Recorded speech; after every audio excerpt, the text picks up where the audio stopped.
Hello friends, and welcome into the only sports talk show that really matters right here on IUP-TV. It's The Big Hit. My name's Joshua. We've got another great show lined up for you today, a ton of sports to discuss. We'll begin by crashing the boards in Division I college basketball, examining who should win the Wooden Award to this point in the season, and looking at Jim Boeheim's legendary freakout in the Duke and Syracuse game. And then we'll go to the penalty box in the NHL, recapping the tournament that was in Sochi and looking forward to the remaining NHL schedule. Who needs to make a move at the trade deadline? And then it's the FIFA World Cup extravaganza hosted by the man of the hour. He's too sweet to be sour, as Sean McCarthy joins the set with a plethora of analysts to examine the 2014 World Cup. We'll close the show out with the Crimson Huddle, looking back at the games against Edinburgh and looking forward to how the Crimson Hawks can do in the PSAC tournament. And then, of course, the final segment, as always, is the 2-minute drill with my main man, Sean P. McCarthy, coming up next right here on The Big Hit. So stay tuned.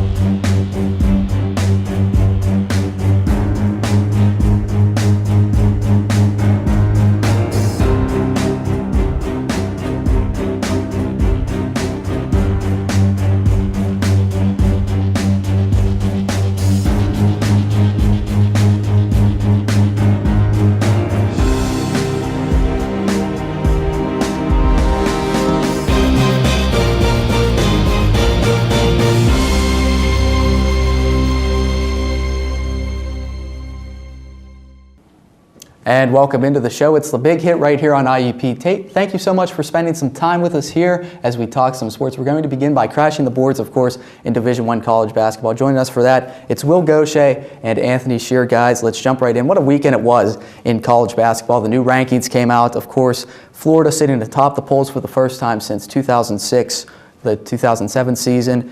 Following Florida is undefeated Wichita State. Number 3 is Syracuse, number 3 is Arizona, and of course Syracuse dropping to number 4 after 2 losses this week. Do you have any issues with the top 25 rankings? I don't have really any issues with it, only one problem. Wichita State should be the number 1 team in the nation. Not only have they been to the Final Four last year, but they are undefeated at 29-0. They should deserve more respect than what people are giving them, and their body of work has really showed this year, beating not the best of teams, but teams that they have played, they have beat handily. So I believe that they should be the number 1 team. But other than that, I think the polls got it right this time. Yeah, I agree with Will. I mean, I would definitely put Wichita State at number 1, but I can't argue with the top 4. They would be the top 4 seeds in my bracket right now coming out. Even though Syracuse lost to Boston College and Duke.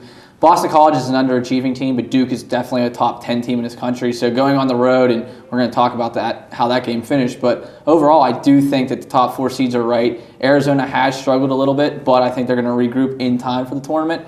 But overall, I really like where this is going. I think Wichita State, if the bracket came out today, should be the number 1 overall seed.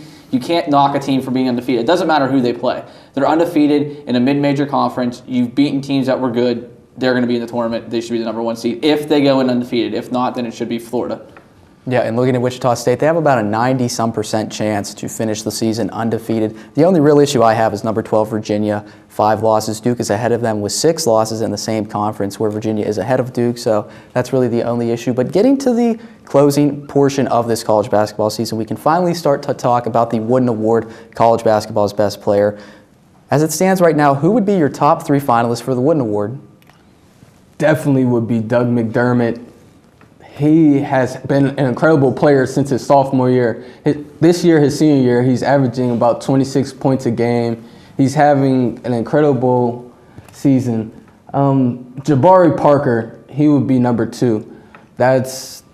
He's a freshman, and for him to come in and do what he's done, averaging 19 points and about 9 rebounds a game, that just shows his body of work. For third, I have Tyler Ennis. Now, he has struggled in their last 2 losses to Boston College and to Duke, but before that, he had been playing out of his mind, averaging about 12 points. His assist-to-turnover ratio is incredible for him also being a freshman. And then back half of the group, Aaron Gordon and Julius Randle, again, two more freshmen that have really put in a great body of work through this year, both on the defense and for their rebounding. So that's who I would have to go with for my Woodland Award finalist. I think Will hit it on the head. I think I have 4 out of your 5 guys. The only person I added was Shabazz Napier from UConn. He's my 5th. And I have Randall Parker. I have Tyler Ennis at number 2. I think what he's done for Syracuse is completely outstanding for a freshman. I mean, you go back to that game against Pitt at Pitt. He hits a buzzer beater to win the game. I mean, he's a guy who's going to go play in the league next year. I wouldn't stay if I was him. But Doug McDermott is the best player in college basketball right now. He had 39 points in a big win against Villanova. He only missed 3 shots. To me, he's the best player in the country, and you can start making an argument that he could be a lottery pick this year. I mean, he may not be as athletic as some guys coming out like a Marcus Smart, but he will put points on the board. He's not a Jimmer Fredette. He is a guy who will play in the league. He can hit almost any shot you want. He's going to come in and be a 6th man off the bench for somebody in a contender within 2 to 3 years being in the league. Yeah, and one guy that you guys didn't mention and also deserves certainly to be in the conversation is Sean Kilpatrick from Cincinnati. Really not the biggest market, but he has been there for a while and he's made a big-time impact, very efficient on the offensive end. But there were a lot of marquee matchups this weekend in college basketball, of course headlined by Duke and Syracuse, a 66-60 victory for the Duke Blue Devils in Cameron Indoor Stadium. But the game was really highlighted by a call at the end where Jim Boeheim had one of the best freakouts, I think, in the history of college basketball. He was very quick, as he said in his press conference, stayed low, didn't injure himself, and shed the jacket pretty well too. But it was a controversial call. Did you guys agree with the call, or did Boeheim have a case against the basket getting waved off? I cannot say that I agree with the call. In my opinion, you have to let the game and the players dictate itself. You cannot take away from the greatness of that game, how it was in the first place. I would have had to have a no call if I was the ref. The charge, it could have had a case for a charge or a block either way, so that's why I would go for the no call. But the call in itself and how Jim Boeheim reacted, I don't agree with how he reacted, but it showed the emotion and the intensity of a growing rivalry between Syracuse and Duke. I mean, I have to agree with you. I mean, I really, everything you said, I completely agree with you. Boeheim, I can understand him being frustrated. It's a tough call. You're on the road. You're kind of hoping for a little bit of help. Your team just came off a loss against a Boston College team that most people are going to look at that you looked over going into this game. I think that they have to do a little bit of regrouping going into these next coming weeks. And I would love to see Syracuse Duke in the ACC championship if that happens, or at some point in the ACC tournament, because these 2 games that these teams have played this year have been probably the 2 best games in college basketball. And I think if we get a 3rd matchup, I think you're looking at, as you mentioned, a budding rivalry here between 2 teams and 2 very good head coaches, 2 great historic head coaches, and I think 2 programs that are consistently top 5, top 10 teams in the country. Yeah, and I can completely agree with you, Anthony, that Duke and Syracuse is becoming that basketball rivalry. But the one thing about the rule is that the NCAA wanted to rule more in the offense's favor in those bang-bang plays. Jim Boeheim didn't get the call. Syracuse lost the game, and they are right back at it this weekend. A tough ACC. They really struggled against Maryland. It took them down to the final seconds, and Maryland had to look at the basket. But they play the Virginia Cavaliers this week, and they're number 12 in the country. Is this going to be another big test for a Syracuse team coming off 2 losses, or will they win this game with ease? Will they get back to form? Any game that you play in the NCAA is not going to be an easy game. That's just, as you can see, versus Boston College, it was not an easy game for them, and they ended up losing. But Virginia has been a very surprising team this year, and most people don't realize that they will do damage in the NCAA tournament. They have a complete team. Their coach is relaxed, calm, cool, collective. And there's really nothing that they can't do. And Syracuse, they must be mindful that Virginia can sneak up on them, if you will, if they're not prepared. Yeah, I mean, I agree with you. I think you look at it as Syracuse has to look at this game as potentially Virginia kind of reminds me of Pitt, how they play defense. They're a very relentless team defensively. Syracuse struggles with Pitt. I mean, they've beaten them twice this year. I'm not taking away anything from that, but to me, it's all about if Virginia can play the same type of defense that Pitt can play and kind of stop Ennis, I think Syracuse can struggle, and I think if they do struggle, they could lose this game. And I said a few weeks ago, I think they will lose this game. I think they're not at their best right now. They're shorthanded, and I think they're going to lose. Yeah, it should be a tremendous matchup. College basketball winding down, almost time for March Madness, one of my favorite times of year personally. Thanks, guys, for talking some college basketball with us. Will Gaucher, Anthony Shearer. Stay tuned because I'm going to lace up my skates during the commercial. We'll come back with the penalty box in a minute. It's gonna get louder.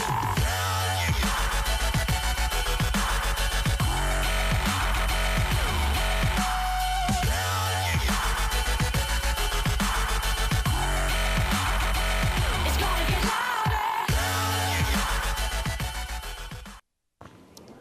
And welcome back into the Big Hit. It's the only sports talk show that really matters right here on IUP-TV. Going to switch gears a bit and talk some hockey here in the penalty box. Joining me for that, it's of course our resident hockey experts, Mike Gosnell and Melissa Essing. Guys, the 2014 Winter Games concluding in Sochi. Going to look back at that real quick as the Canadians have won back-to-back gold medals at the Winter Olympics with their 3-0 victory over Sweden in the gold medal game. Teemu Selanne won the MVP award, but who was the most outstanding player that made the biggest impact for the Canadians? Well, for the Canadians, I think you could go a number of ways, Drew Doughty's being one of them. I'm going to go goaltending, which is what really is the meat and potatoes of what good teams are made up of. Carey Price was just phenomenal. You can say the Price was right. Pardon the cliche and the pun there. I get it, Goose. But it's 5 games played. Those are his stats. 5 games played, below 1 goals against average, a .59 goals against average, and a 97% save percentage. So outstanding performance from Carey Price. He had a good team in front of him, so you can't take away his performance. Only not starting 5 games and not starting 1 game. Roberto Luongo got a start, I believe, against Austria. But Carey Price, there's a lot of question marks whether he would be the true number 1. I think he proved all the doubters wrong. I think if you look at it, I think he deservedly is the MVP of the Canadians. I agree with that too. I would like to say that Price definitely deserves to be acknowledged for that after winning Best Goaltender, obviously too. But the other 2 players that I'd like to highlight are Doughty and Weber. And Doughty because he scored 4 goals for Canada, which included the team's only 2 goals in their overtime win over Finland in the preliminary round. And he notched a total of 6 points in 6 games, which is very significant. And Weber scored 3 goals in Sochi. His biggest goal possibly came when he scored the game-winning goal in the 3rd period of Canada's quarterfinal match against Latvia. Yeah, of course, gold medal going to Canada, silver to Sweden, and the bronze going to the Finns as they knocked off the United States 5-0 in a complete and utter domination in the bronze medal game. How big of a disappointment is this for the United States hockey team to be leaving Sochi without a medal? 2 for 1 question here, get ready. And which player for the U.S. was the biggest letdown in the tournament? It's disappointing. There's a lot more words to describe that. It's inexcusable what happened with the United States. You run into the brick wall that it was Canada. The U.S. couldn't get anything going. But to not show up against Finland and basically say, okay, you guys can have the bronze medal. We just want to get on a plane and get out of here. It's inexcusable to me. You're showing up the Olympics. You want to play for your country. You at least want to get a medal. It's really inexcusable. I can't put it in any other words. It's a complete failure on Team USA after what happened in 2010. But the player that I look at as the one that should take a good fair share of the blame for the lack of offense is Patrick Kane. Had 0 goals in this year's Olympics and only had 4 points, 4 assists. And you got to ask for more from a guy that can put up 40 goals this season for the Chicago Blackhawks. Granted, he wasn't playing with Jonathan Toews, he wasn't playing with Patrick Sharp, but really, when you go up against Tuukka Rask 2 times on penalty shots in the bronze medal game and you come up empty on both of them, another word, inexcusable. It's inexcusable for Patrick Kane not to have a goal and only have 4 points. He should have been dominating the Olympics, but instead he was erratic. He couldn't score, and you come up empty on penalty shots. It's staggering to me that Patrick Kane couldn't produce more. I agree with everything you just said. I couldn't have said it better myself. It's just such a big disappointment, especially because USA-Canada was such an anticipated game. USA finally had their chance for revenge against Canada. They blew that, and when it came to the Finland game, 5-0. It's inexcusable, as you said. And Patrick Kane, he had the opportunity with 2 penalty shots. That doesn't happen very often, and he couldn't get either of them against Tuukka Rask. So just a huge disappointment overall. Yeah, and the Olympics certainly a stage for Patrick Kane to prove his worth as one of the best players in the world, because I know he certainly considers himself to be, and a lot of people consider himself to be, but those 2 penalty shots certainly changed the complexion of that Finland-United States game. You see the score as a result, 5-0 in favor of the Finns. United States don't medal, but looking forward here, I think just about all the players have returned to the States here. The NHL season is about to get underway in the latter stages. About 7 weeks left in the season. Give me a team in each conference that is currently positioned outside of the playoffs that has the best chance to make a run and get into the playoffs. Well, the first team I'm going to go with the Eastern Conference here. The first team I have is the Ottawa Senators. Good overall team, but they just can't really get over the hump. I think they need to add something. They're targeting Matt Moulson and Chris Stewart. Moulson from the Buffalo Sabres, Stewart from the St. Louis Blues. I think they need another piece to maybe put together a playoff run, because he'd fit over the line right now. Milan McCulloch's on the first line. I don't think he's a first-line player, at least not anymore. I mean, you could put a guy like Matt Moulson in on the left with Jason Spezza. I think he'd have a better year than he's having now with Buffalo. And for the Western Conference, I look at Phoenix. I think Phoenix, if they could add a guy like Thomas Vanek, more offense, but I look at it as they should go more on defense. I mean, Oliver Ekman-Larsson can only do so much. Keith Yandel can only do so much. I think if they add defense over offense, I think Phoenix can make a push, but given the two, if you give me a choice, I think Ottawa is in better position right now. But Phoenix, if they could add the right guy or the right pieces to their lineup, I don't see a reason why not. They could make a final push for the playoffs here in the closing weeks of the season.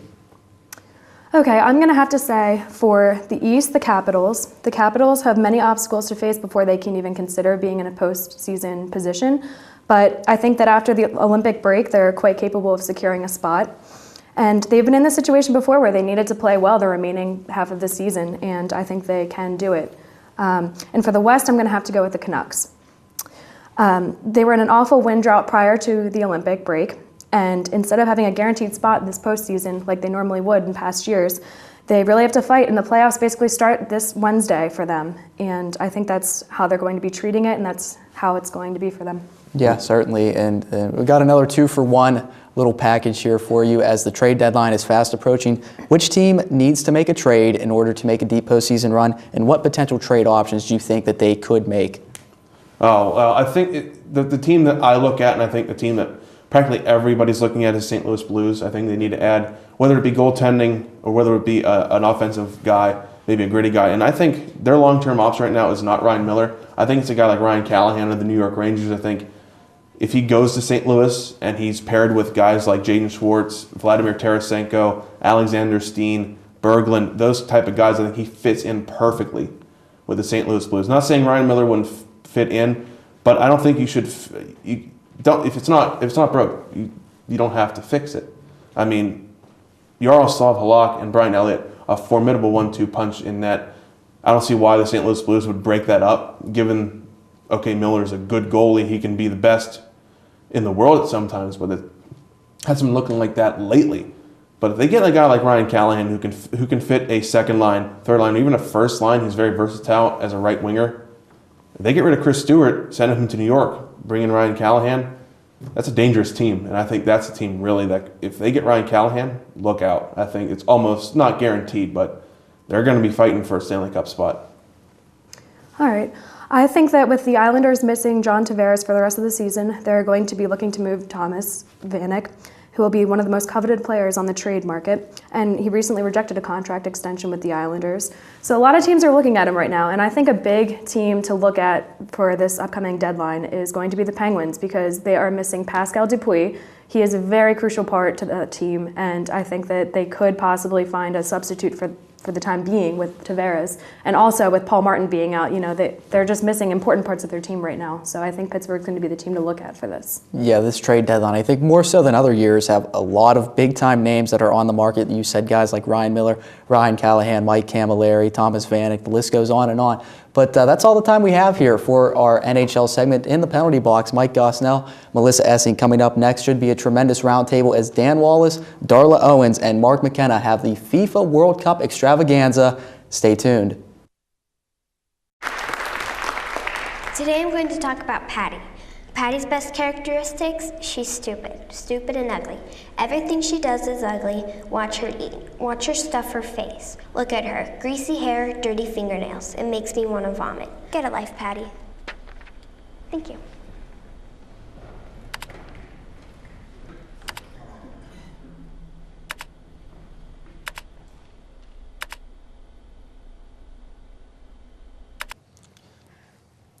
Hello, welcome back to The Big Hit. I am joined by Dan, Mark, Darla, and I, of course, am Sean P. McCarthy. We're going to call this the FIFA World Cup Excellent Extravaganza, if you will. Great. We're just going to, anything you want to call it, that's what we're going to call it. So we're going to start, guys. We're going to jump right into this. We're going to start with Group A, all right? And Brazil, Mexico, Croatia, and Cameroon are all in this, and the host country managed to draw a rather favorable draw. Are they the favorite? Is there any team in this group that contend with them? I mean, FIFA did Brazil a huge favor here by giving them this group. They were automatically put in Group A because they were the host. They didn't have to go through qualifying. And then they got a Croatian team out of the Euro qualification that barely qualified, had to win a playoff. They get a Mexican team that struggled in the CONCACAF, to say the least. They're usually first and second along with the U.S., but they dropped all the way to fourth and had to play a play-in against New Zealand. Then you get Cameroon, who, to me, some people are going to write off early, but I think are a better team than what a lot of people think. They still have Samuel Eto'o, the striker from Chelsea, and then they have a couple other good pieces around him like Benoit Suakoto and other guys. But to me, this is a very young Brazil team, a very skilled Brazil team, a much better team that they've seen in years past. And being that it's in Brazil, I don't think there's any team that's going to contend with them. They're going to walk through this group with 9 points. I completely agree with you. Brazil just swept the Confederations Cup with ease. And, I mean, historically, the Confederations Cup isn't a good test for the World Cup. But still, I think they proved a lot throughout the entire tournament. Well, they proved a lot with that game against Spain. Oh, absolutely. 3-0. This is a team that showed that they can play together. That was one of the questions before the Confederations Cup was, could these young players all mold together without the senior leadership and get it done? And they played great. Neymar was fantastic the entire tournament. Fred was scoring goals for them. It was great to see. I really like them. Their defense is top notch. So I also agree.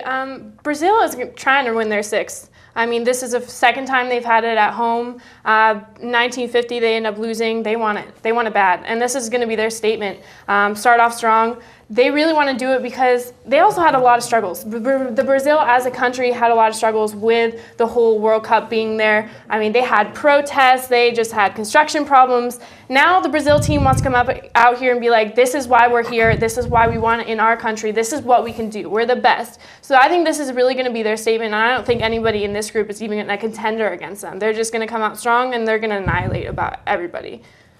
I mean, sticking with Group A, Dan, you mentioned that Mexico struggled qualifying. Do you think they can turn it around in their Group A with the teams and the countries that they have to play? With the teams that they have to play, yeah. Because Brazil's going to be the big one. But Mexico, Cameroon, and Croatia are pretty much all on a level playing field. They all have their strengths. They all have their weaknesses. In Mexico, it's going to be tough, though, for them playing teams that are pretty much even in terms of skill that they have. They still have Javier Hernandez, the striker from Manchester United. He's going to be their top goal scorer. He was in qualifying. And then along with him, they have Giovanni Dos Santos playing at the center attacking mid. Those two can put up a lot of goals when they play together. We've seen them do it before. And Mexico has a lot of good young talent there. They won the under the U-23 Olympic tournament in 2012. So this is a team that has a lot of young talent. Can they get out of this group in the second spot? Absolutely. I'm not saying they will necessarily, but these three teams are going to be so even that if they do, they're probably going to get out on about 4 or 5 points. I think Mexico's going to have a lot of problems getting out of this group, to be honest. Yeah.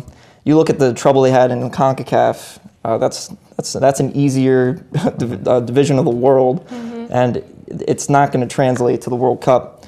They actually had to bring in most players from Club America to just make it to the World Cup. Yeah, to get through the qualifications.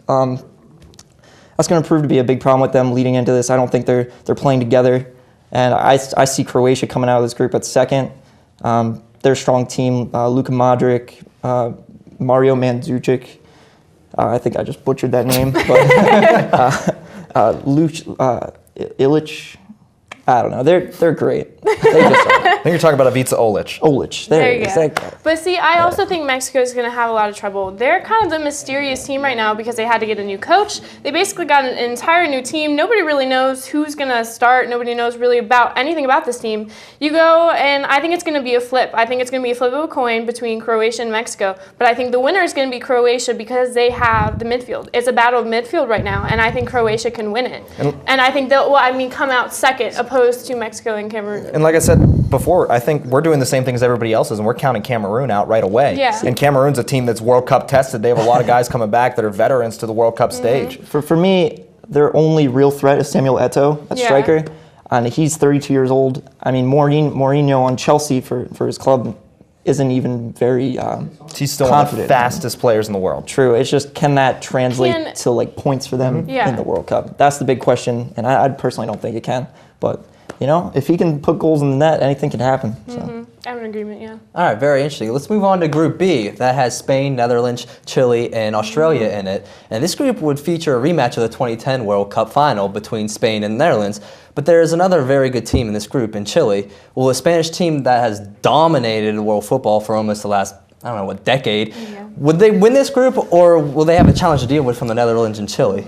You don't see the defending World Cup champs get dealt a draw like this very often, and it makes it that much more interesting that they have to go and play a Dutch team that they played in the last World Cup final, and that match was about as chippy as you can possibly get. I mean, FIFA was embarrassed by that showing on that big of a stage in the last World Cup final, and it's probably going to be just as bad as it is. This is, for some reason, these are two countries that don't like each other when it comes to football. It's the Spain and the Netherlands can't stand each other, but Netherlands doesn't really like anybody. So that's true. I mean, you That's can true. just throw that out That's there. very true. But then you have Chile there too, who has their talented players. I mean, Alexis Sanchez plays at Barcelona. He's one of the best wingers in the world. I love Chile out of this group. I think Netherlands is going to have a hard time coming out of this group. Spain, for me, they're going to walk through again. They just hold the ball 80% of the match, and it just comes down to if they score a goal or not. Yeah, you have to force Spain to play a more up-tempo game than they want to play if you want to beat them. You have to take the ball away from them and make them play on their back foot. If they have possession of the ball, you're not getting it. So it's as simple as that. I believe they only let up one goal the entire last World Cup, and that was to a Switzerland team. That they lost to. They lost to Switzerland. That's one of the biggest things. Definitely, that was the first game of the entire tournament. I just see them walking through this group. Netherlands had a hard time getting through the Euros. I don't think they advanced through the group stages. Let's be honest, they crashed and burned in the Euros because they have a lot of internal issues, just like the French do. That is, and they're getting old. Yeah. That's basically what it is too, but you also look at Spain. Spain's kind of getting older, but they have so many people on their rosters, they don't know who to pick for what position because they have so many choices. But I think Spain is going against Netherlands as the first game, and that is really going to set the bar of how that group is going to go. Chile has a great scoring rate. I think they scored the highest in their qualifying to get into the World Cup. They scored the highest in like the you guys know what I'm talking about. What's the division? Yes, no, maybe so. No, I'm not sure what you're saying. Maybe you might be talking about their qualifying group. But yeah. Anyways, so they end up scoring the highest in the qualifying group, and I think they're really going to contend, but Spain is more consistent than any of them. So I think they're going to come out of this, but they're going to have a really tough time because as a group, as their first game, kind of that rematch, they're going to really have to set the bar standard high for that and keep it going. All right, we have Group C next. That has Colombia, Ivory Coast, Japan, and Greece. There are big expectations this year for the Colombians being drawn into a rather easy group, but their expectations have dropped somewhat with their leading goal scorer, Falco. He's being forced to miss a tournament with a torn ACL. Will the Colombians still be able to escape this group?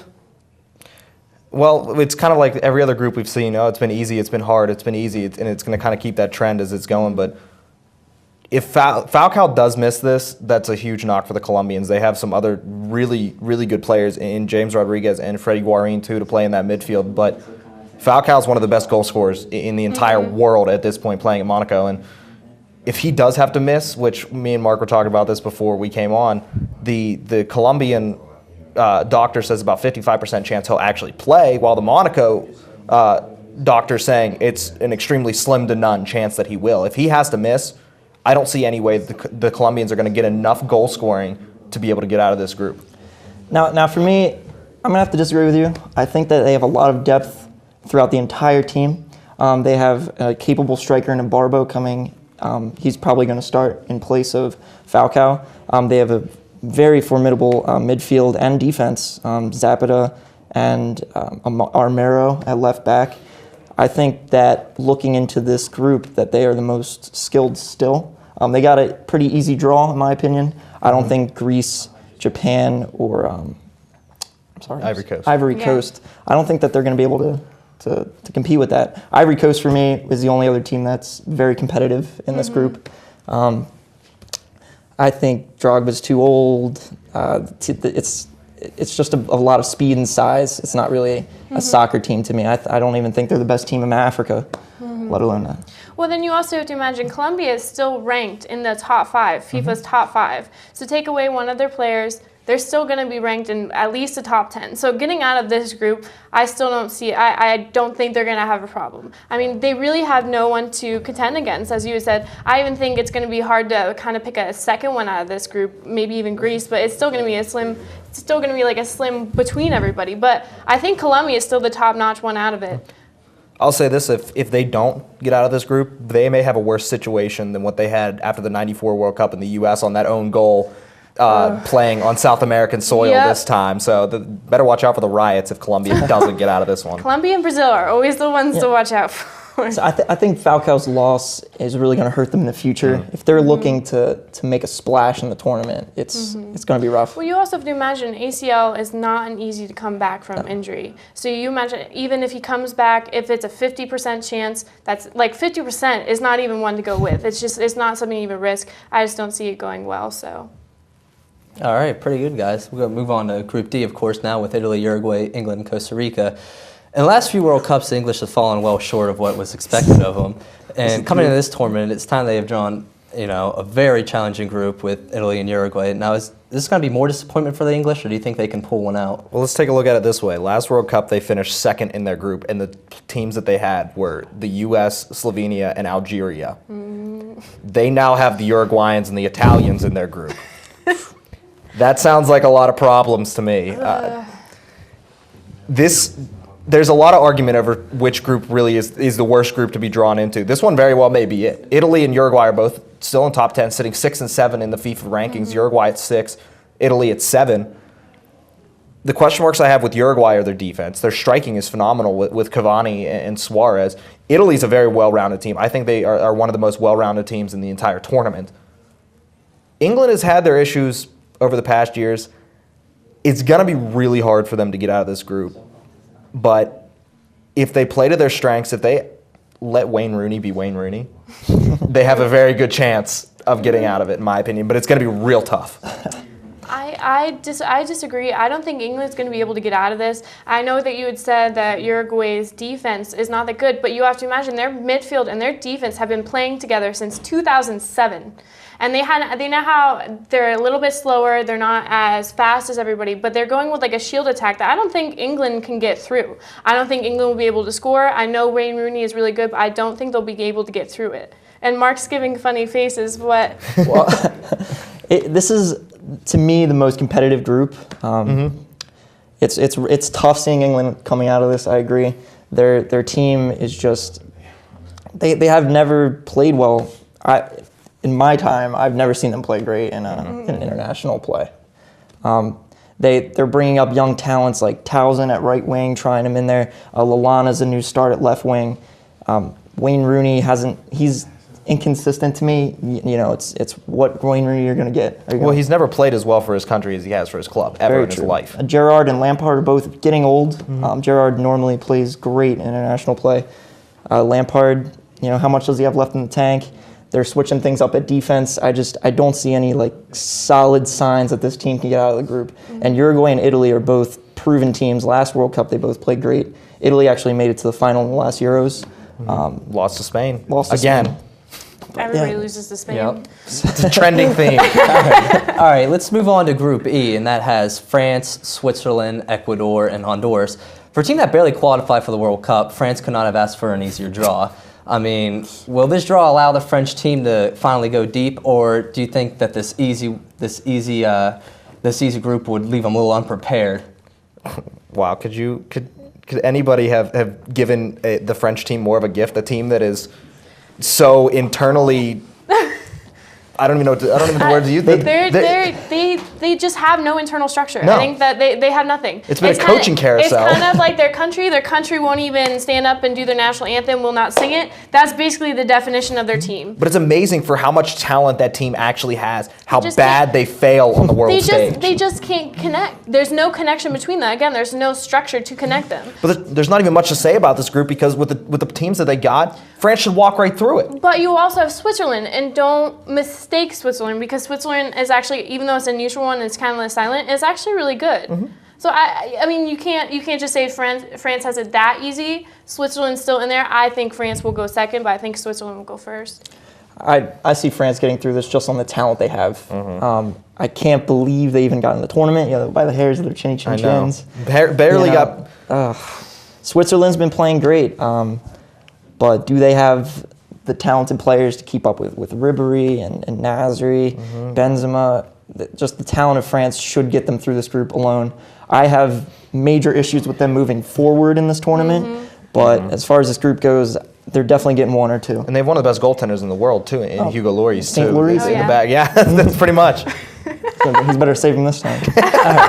Very good, guys. Let's go to Group F now with Argentina, Nigeria, Bosnia-Herzegovina, and Iran. I mean, just like the French, Argentina has a very easy group to deal with. The Argentinians have one of the most high-powered offenses in the whole entire world. There's some questions mark with their defense and their goaltending.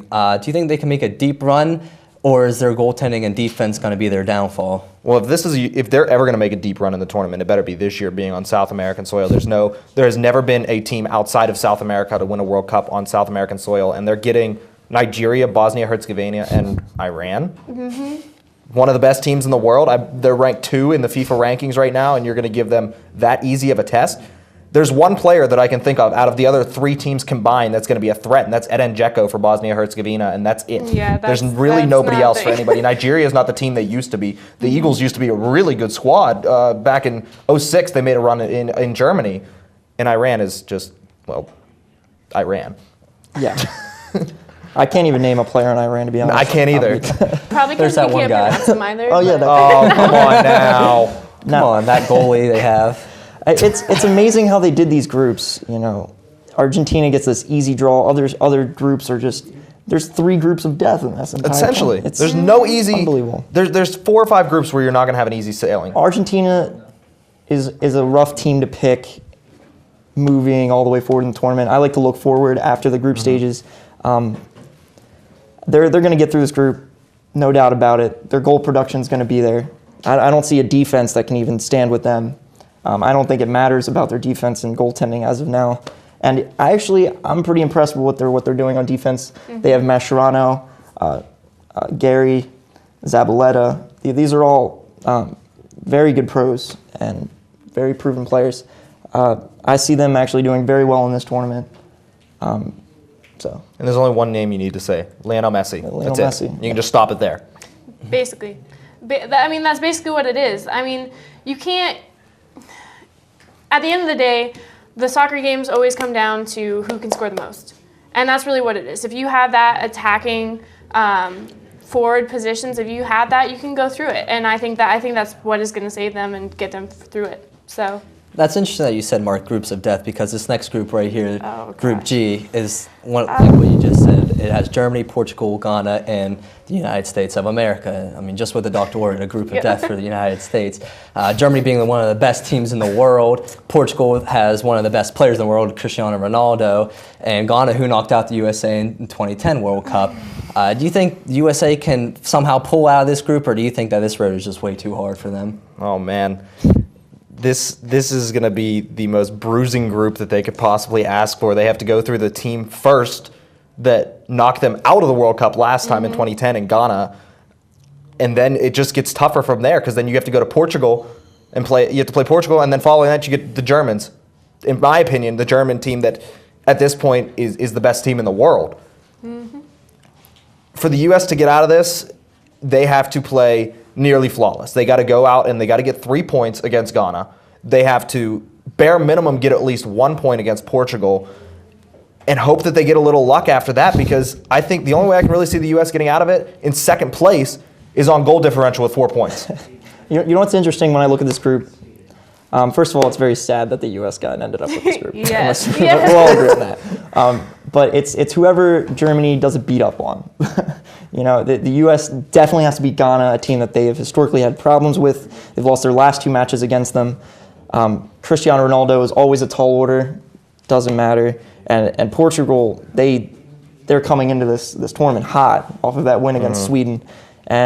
And Germany, it's just a matter of goal differential, I think, with Germany's games. I do like the schedule, playing the worst team Out of the group per se, first. Ghana first, Yeah. and then Portugal, and then Germany. So it does get significantly harder along the way, but I think if they come out playing tip-top shape, they can try and get a second spot in this. Well, that's not going to happen. So, all right, see ya. Thanks for coming. Sorry, U.S. It's not going to happen. It's the truth, Burn. and we can try to make it sound. It's a churlish statement. We can try to make it sound better all we want, but the U.S. I'm sorry, you are not good at soccer. You can attempt to, and you keep trying.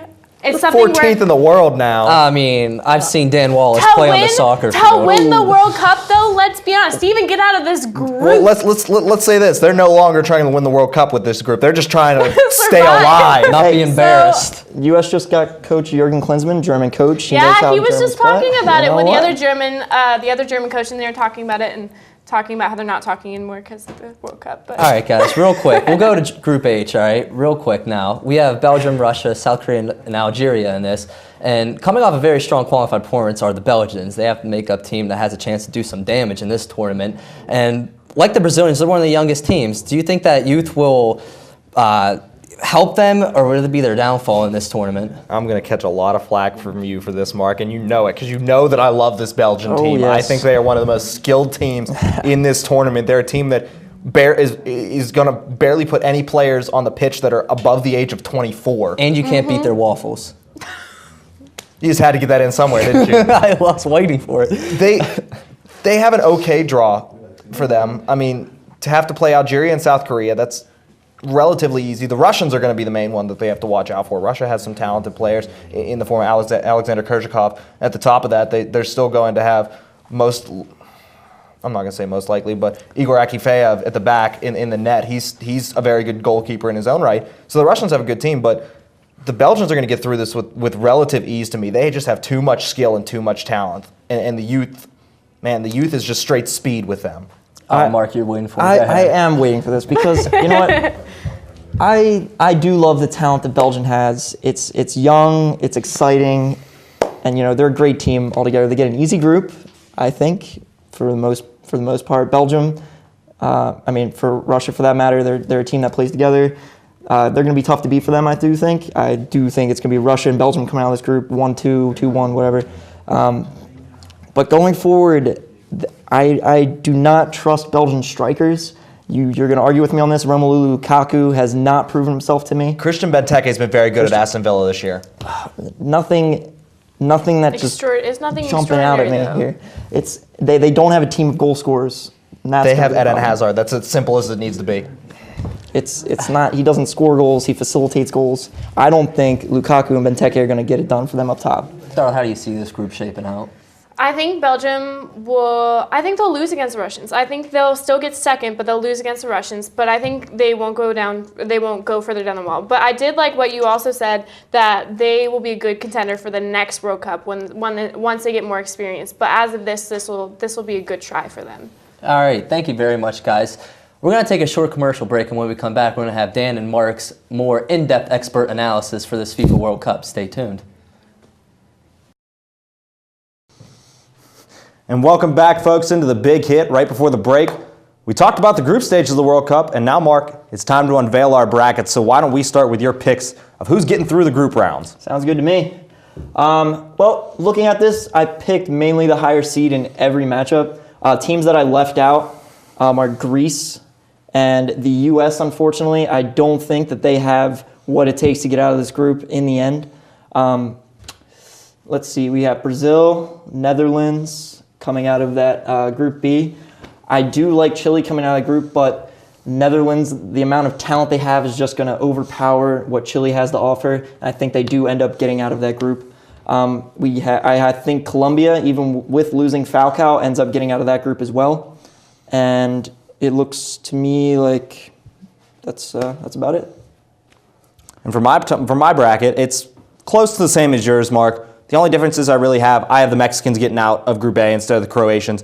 And we have a lot of differences in Group C. I have the Ivory Coast winning the group, and then I have Japan finishing second in that group. Outside of that, the Nigerians are really the only other difference I have. I have them escaping Group F and not Bosnia and Herzegovina. I also see you left out Uruguay. Interesting. I did, yes. I like the English, actually, to get out of that still, rather than the Uruguayans. Yeah, I just had to leave them out, but all right. So looking into my quarterfinals here, I think France somehow slips their way again deeper into the tournament, makes it to the semifinals against Germany. Coming into the tournament, they weren't a big team, but they got the easy draw here against Bosnia as my second pick over in Group F. I have Portugal over Belgium. I think Ronaldo will just shine in this tournament. He just won the Ballon d'Or. I think this is his tournament to show up. Argentina gets an easy draw against Switzerland. I think it's Argentina, Portugal in the corner, France, Germany. I do think Colombia actually has the depth without Falcao to even get past Uruguay, or for that matter, any of those teams that come out of Group D. It was a hard decision to take Uruguay over England. And also over here, I got Spain versus Italy. I think they're pretty easy choices for me. And then on my side, my quarterfinals, again, it's pretty close, the same as yours. I have Spain matching up with Italy, though, in the quarterfinals. Brazil against England in another quarterfinal matchup. I have France beating Nigeria, moving on to face the Germans in the quarters. And the other quarterfinal matchup I told you, I like these Belgians. So I got them facing off with the Argentines in the other last quarterfinal matchup. Yeah. Okay. Looking deeper into the tournament, I think Brazil is just going to excel, playing on the home field advantage. Colombia, I don't think any team in this entire streak is going to be able to compete with Brazil. So I have Brazil going to the semifinals here. Germany, very high on them in this tournament. I think that they're the best team in the world. I have Spain beating Italy. That was a huge choice, but I think in the end, Spain's ball control and what they're able to do in the tournament historically will get them through. And Argentina surprisingly making it to the semifinals. And then for my semifinals, we had that same matchup, that rematch of the 2012 UEFA in the quarters. And again, I like Spain with you over Italy. So we have the same semifinals as well. I have Brazil beating the English in the quarters. I have the Germans beating the French. And even though I love the Belgians, they finally meet their end when they have to take on a very good Argentina team led by Lionel Messi. So Brazil against Germany in the semifinals and Spain against Argentina. And in my finals, I have Germany versus Spain. Do I unveil my winner? Not yet. Right, we'll save that for later. Germany versus Spain. And then for mine, listen, you can't not have a South American team in the finals of a World Cup on South American soil. So I go with the Germans as well, beating the Brazilians, but I'm giving it to the Argentines over the Spanish. But in order to do that, they're going to really have to take the ball away from the Spanish. They can't let them possess it for 80% of the game, like you said before, like they like to do. And I think that's their biggest problem. I don't think they're going to be able to do that against Spain. And finally, my winner is Germany. I think that German soccer as a whole, looking at the clubs and what they're able to do against Spanish clubs, English clubs, it's an up-and-coming country for soccer. They're so deep, so young, there's what's not to like about this team. And they will overpower Spain and end up winning that game against an older team. And for my champion, I got to agree with you, Mark. I got the Germans. I'm sorry, Jurgen Klinsmann, head coach of the U.S. Your former side is going to win the World Cup this time. The first non-South American team to win a World Cup on South American soil. Make sure you stay tuned, though, folks, because coming up next, we're going to send it back to Josh Hill, who has Freddie Mitchell and Malusi Kitchen for the Crimson Huddle. Stay tuned. Listen, all I'm saying is LeBron James is better than Michael Jordan.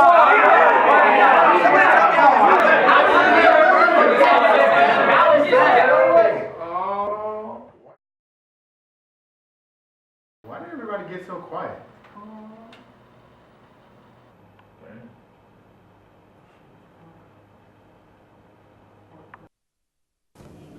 And welcome back into the Big Hit. It's time to crash the boards with the Crimson Huddle, talking about the IUP basketball teams. Joining me for that, it's our Crimson Hawks athletic insiders, of course, as Freddie Mitchell and Malusi Kitchen come down to the set here. And it was a big weekend at the KCAC, the men and women playing Edinburgh on senior night. Of course, the women fell to Edinburgh 69-63. Freddie, can you give me a quick recap of that game? Yeah, unfortunately, it was another loss for the Crimson Hawks late in the season. They're now 16-9 in that year. Played really hard in the first half. They were able to, 43% shooting from the field as a team, so that was great. Ashley Stoner was key to the game. She was able to have a late layup there in the end of the first half. But IUP, when they went to the second half, things really turned around for them. Edinburgh went on a 13-2 run early in the game. That really helped them out. Edinburgh shot 51%, so that's more than half their baskets were made. Really did good for Lindsay Stamp, another great player for IUP. 13 points, 25 minutes coming off the bench. That was a great performance for her. But this wasn't enough for IUP on senior night, as at the end of the stretch, they went 0 for 3 the last minute of the game, and they were able to fall to Edinburgh by 6. Yes, and of course you mentioned senior night honoring Melanie Todd, Jessica Wallace, and Talon Watson. Of course, and Malusi, I want to bring you into the conversation here as Valerie Majeski hit that three with under a minute together, really sealed the deal for the Edinburgh Fighting Scots. But before the game, IUP had clinched the 4 seed in the PSAC West heading into the PSAC tournament. It looks like they're going to be playing UPJ at the KCAC this Saturday night. How would this potential matchup fare for the Crimson Hawks, and what is their potential for the PSAC tournament? I think this is, it's a low seed for IUP, but also it's a favorable matchup. They beat UPJ twice this year. Amy Fairman, I think, will have a good game. Lindsay Stamp, both of those players put up career highs when they played that team last time around. So, yeah, this team has the potential, if they play well for the whole 40 minutes, they have the potential to go as far as they can. If they, they have to play well down the stretch. They haven't been able to do that against the better teams.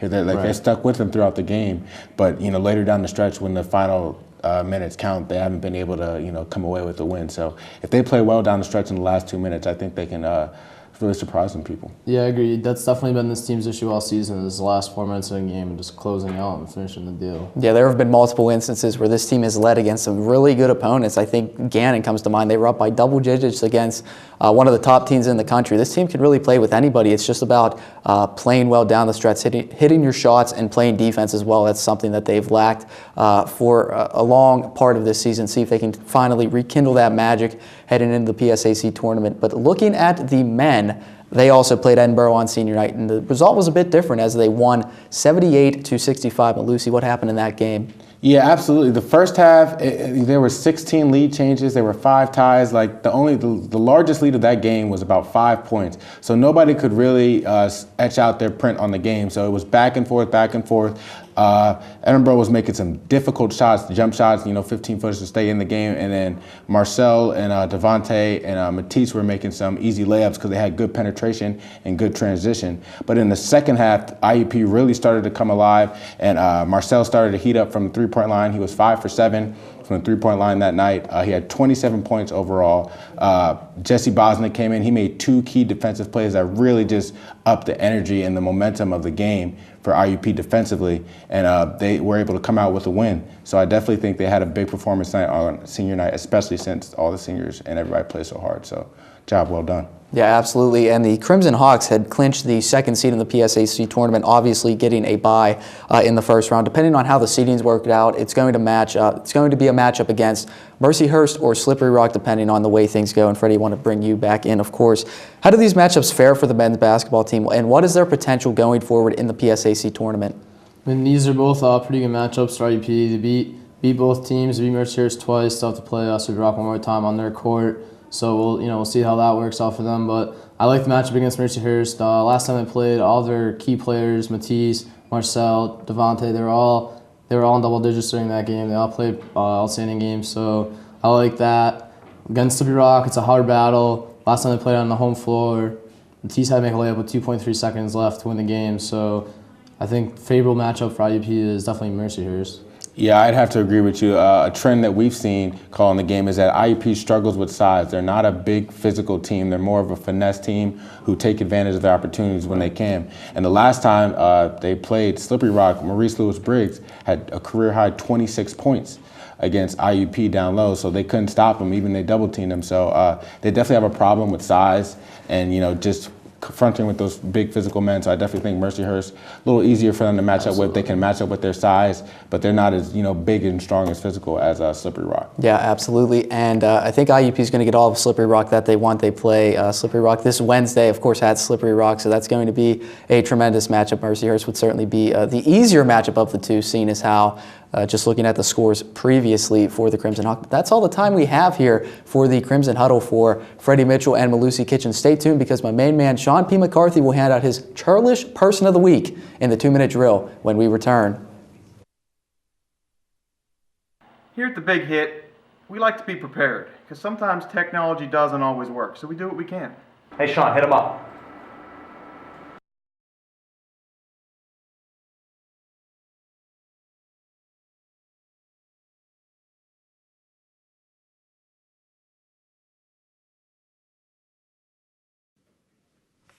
This just in, Tim Tebow just got inducted to the Hall of Fame. That's not right. Maybe we need to prepare just a little more. Hello all and welcome back to The Big Hit. This is a 2-minute drill and I am Sean P. McCarthy. The Daytona 500 ended with Dale Earnhardt Jr. taking home the checkered flag as a pileup of cars accumulated behind the leader on the last turn, with a dozen cars escaping the wreckage. Earnhardt was in the lead after the first caution flag came out. There was a sprint to the finish with just 2 laps left. With a piece of debris stuck on the 88 car's front grille, Dale Jr. held on the lead and locked up his second career win at the Daytona 500. Dale first won the race 10 years ago in 2004. Jr. has been NASCAR's most famous driver in the past decade according to the yearly polls, but he's been struggling lately. This is his first win in 55 races and his first win that hasn't been in Michigan since 2006. Perhaps this victory will jumpstart Dale Jr.'s career again and make him go back to his winning ways. Denny Hamlin in the 11 FedEx Toyota finished a strong second. Hamlin won the Budweiser Dual Heat on Thursday and the Sprint Unlimited exhibition race the week before. With 2 first-place finishes and a second-place finish in the 500, Hamlin is off to a great 2014. This may be too brash and bold for me to say right now, but this may be Denny Hamlin's year. Only time will tell, but we are in for what looks like to be an exciting 2014 NASCAR season. As if semisonic were here, it's closing time for the Winter Olympics in Sochi. The final medal count favors the host country of Russia with 33 total medals and the most gold medals with 13. We were chanting ROCK in the USA when the Americans earned 28 medals in Sochi, good enough for second most. The Norwegians totaled 26 medals, and our brothers from the Great White North of Canada, they achieved 25. Speaking about the Olympics, it's time for the Churlish Player of the Week award. This award goes to the entire team of the USA Hockey Olympic roster. USA didn't even medal in the hockey tournament, and even worse, didn't even try against Finland in the bronze medal game, whilst getting shut out for the second time in a row. The USA Olympic hockey roster was strong enough to medal easily, but a lack of effort on their part made them fall short.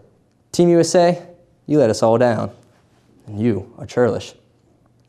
That's all the time we have for today here at The Big Hit. For Director Danielle Eberly, producers Dan Wallace and Dimitri George, I'm Sean P. McCarthy. Until next time, don't be churlish. Yeah.